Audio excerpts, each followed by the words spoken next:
لوگ کہتے ہیں محرم میں ہم نکاح کیوں کریں بھائی, فرض واجب تو نہیں ہے نا, چلو حرام نہیں ہے لیکن فرض بھی تو نہیں ہے نا. لوگ یہ بھی کہتے ہیں, دیکھو جب قرآن نے کسی چیز کو حلال قرار دیا ہو نا, تو قرآن اس کو پسند نہیں کرتا کہ آپ عملاً اس کو حرام کر دو. دیکھو مشرکین مکہ کیا کرتے تھے, بتوں کے نام پہ جانور چھوڑتے تھے, پھر ان کا گوشت نہیں کھاتے تھے. اللہ نے فرمایا کہ تم نے ایک خدا کی حلال کردہ چیز کو کیسے حرام کر دیا تم نے. نبی صلی اللہ علیہ وسلم نے قسم اٹھائی میں شہد نہیں کھاؤں گا, آپ نے فرمایا لما تحرم ما احل اللہ لک, اے نبی جو چیز اللہ نے آپ کے لیے حلال کر دی آپ کیسے اپنے اوپر حرام کر رہے ہیں. اس سے پتہ چلتا ہے کہ اگر آپ محرم میں نکاح کرنا چاہتے ہیں لیکن آپ یہ سوچ کے ڈیلے کر دیتے ہیں کہ بھائی اس مہینے میں لوگ نکاح کو برا سمجھتے ہیں, تو یہ ڈیلے کرنا آپ کے لیے ناجائز ہوگا, کیونکہ لما تحرم ما احل اللہ لک, اللہ نے جس چیز کو تمہارے لیے حلال کیا تم نے کس دلیل کی بیس کے پر اپنے اوپر پابندی لگائی ہے اس پر. ایک تو ہے نا کسی کو شادی کا خیال ہی سفر میں آ رہا ہے, ربیع الاول میں آ رہا ہے, وہ تو ایک الگ بات ہے, لیکن اس کا نکاح محرم میں ہونا تھا, صرف محرم کی وجہ سے وہ ڈیلے کر رہا ہے کہ جی میں ربیع الاول میں لے کے جاؤں گا. یہ ڈیلے کرنا قرآن و سنت پہ زیادتی ہے یا نہیں ہے؟ یہ اللہ کے حلال کو عملاً حرام کرنا ہے یا نہیں ہے؟ نہیں ہے بات سمجھ میں. پھر اگر کوئی شیعہ آپ سے کہتا ہے کہ بھئی آپ ہمیں چھیڑنے کے لیے یہ کام کر رہے ہو, آپ بولو نہیں بھائی ہم آپ کو چھیڑنے کے لیے نہیں کر رہے, آپ کا مسلک ہے آپ اس پر عمل کریں, ہمیں اس پہ کوئی اعتراض نہیں ہے, لیکن ہم کس کے پر عمل کریں گے؟ ہم اہل سنت والجماعت ہیں. کتنے صحابہ ہیں, خود نبی کی نکاح محرم میں ہوا ہے. اور ویسے بھی ہمارے ہاں شہادت ایک منحوس عمل نہیں ہے, شہادت ایک مبارک عمل ہے. 10 محرم پہلے سے فضیلت والا دن تھا, محرم پہلے سے فضیلت والا مہینہ تھا. حسین ابن علی کی شہادت سے اس مہینے کے تقدس کو 4 چاند لگ گئے ہیں اور مقدس ہو گیا یہ مہینہ.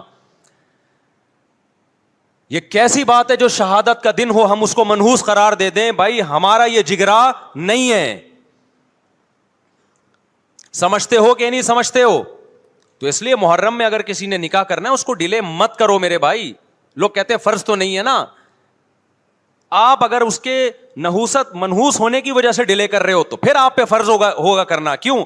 اس آیت کی روشنی میں لما تحرم ما احل اللہ لک, اے نبی جس چیز کو اللہ نے حلال قرار دیا آپ کس دلیل کی بیس پہ اس کو اپنے اوپر حرام کرتے ہیں؟ سمجھتے ہو کہ نہیں سمجھتے؟ تو اسی طرح یہ جو باقی کام محرم میں ہو رہے ہیں, مرثیے سن رہے ہیں لوگ, نوحے سن رہے ہیں, رکشے والوں نے بھی لگائے ہوئے ہیں, تو بھائی شیعہ حضرات کا مسئلہ کہ ان کو کرنے دو, آپ یہ عمل مت کرو. اگر آپ سنی ہو تو پھر اہل سنت والجماعت کے ہاں میتوں پہ رونے کے مرثیے یہ جائز نہیں ہے, کیونکہ اس سے غم بڑھتا ہے. ہمارے نبی نے جعفر طیار رضی اللہ عنہ کی زوجہ کو, جن کا حقیقی غم تھا اس وقت, ان کو نہیں رونے دیا, تو ہمیں کیسے آپ صلی اللہ علیہ وسلم چیخو پکار کی اجازت دیں گے؟ اسی طرح محرم میں سبیلیں لگانا, اس کی بھی کوئی دلیل نہیں ہے. سیدنا حسین ابن علی وہ تو پیاس ظلم سے شہید ہوئے. وہ ایک طرف آپ کہتے ہیں وہ پیاسے تھے, ان کو پانی نہیں ملا, دوسری طرف آپ اس دن میں لوگوں کو پانی پلا رہے ہیں, تو اس کی لاجک بھی نہیں بنتی کوئی. اسلام نے 10 محرم کو روزے کا دن قرار دیا, روزہ اور سبیل جمع نہیں ہو سکتے.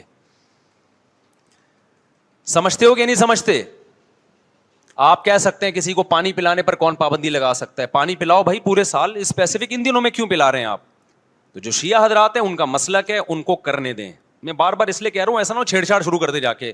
پہلے ہی ملک میں لڑائیاں بہت ہو رہی ہیں, دوبارہ ایک نئی جا کے بتا یہاں بھی سبیل لگی ہوئی ہے, جا کے ان کو چھیڑنا شروع کر دو. سبیل کیوں لگا؟ چھیڑنے کی اجازت نہیں ہے کسی کو.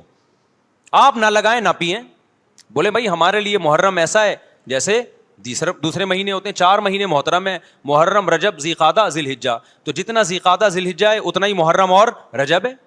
تو جیسے ان مہینوں میں نارمل رہتے ہو اسی ان میں بھی ہم نے ایسے ہی رہنا ہے. سمجھتے ہو کہ نہیں سمجھتے ہو؟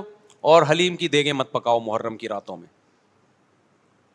حلیم کھا سکتے ہو جب چاہو, اس خاص ان دنوں میں.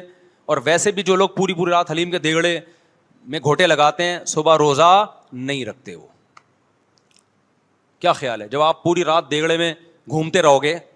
دیکھا نہیں ہے پوری رات دیکھ کے اندر گھومتے رہتے ہیں جیسے موت کے کنویں میں نہیں بائک چلاتا بندہ. تو صبح روزہ رکھے گا ایسا آدمی؟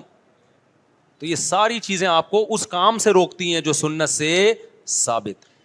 تو اللہ تعالیٰ ہمیں محرم میں وہ کچھ کرنے کی توفیق عطا فرمائے جس کی ہمیں اللہ, اس کے رسول اور صحابہ نے پرمیشن دی ہے, اور ان تمام باتوں سے اللہ ہمیں بچنے کی توفیق عطا فرمائے جس سے اللہ, اس کے رسول اور صحابہ نے ہمیں بچنے کا حکم دیا ہے. اللہ تعالیٰ سمجھنے کی, عمل کی توفیق عطا فرمائے. وما علینا الا البلاغ.